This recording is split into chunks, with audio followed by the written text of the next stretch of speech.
Er is een ongevraagd advies gekomen van de Raad van State.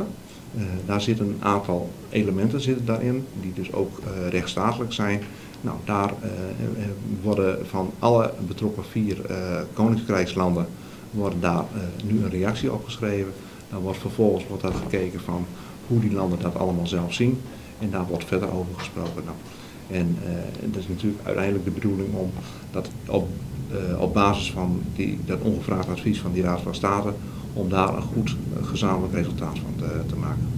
Gaat van alle onderhandelingen dat u gaat doen over rechtsstaat en overheidswet, gaat Nederland ook overhandelen over het artikel 38 van het statuut van Europa? Dat valt niet in.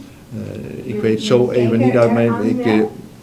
Dat is wel heel gedetailleerd. Ik vind een hele gedetailleerde vraag van waar ik op dit moment even het antwoord op schuldig moet blijven. Maar in grote lijnen is het zo, want het is een advies geweest van de Raad van State. Daar hebben de landen daar allemaal een reactie op kunnen geven. Vervolgens wordt die reactie bij elkaar gebracht.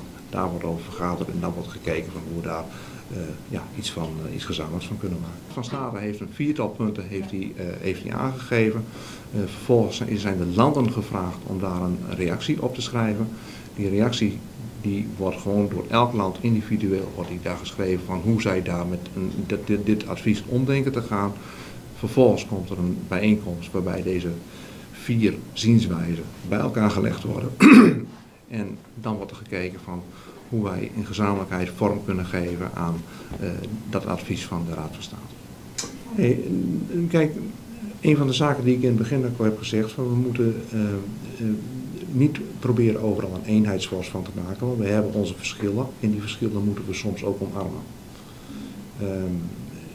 Maar er zijn ook zaken in de rechtsstatelijkheid die wel een eenvormigheid hebben. Nou, en dat zijn de zaken van, er is een advies gekomen van die Raad van State, die heeft een aantal punten aangestipt. Daar gaan alle landen daar een zienswijze van schrijven. En dan gaan we kijken van hoe wij op dat advies van die Raad van State, hoe we daar gewoon met elkaar mee omgaan. Dus het is een lopend proces. De reacties worden geschreven, vervolgens komen die reacties bij elkaar. Dan wordt er over gesproken van hoe wij uiteindelijk in het totaalpakket daar een resultaat van kunnen maken wat recht doet aan het advies van die Raad van State.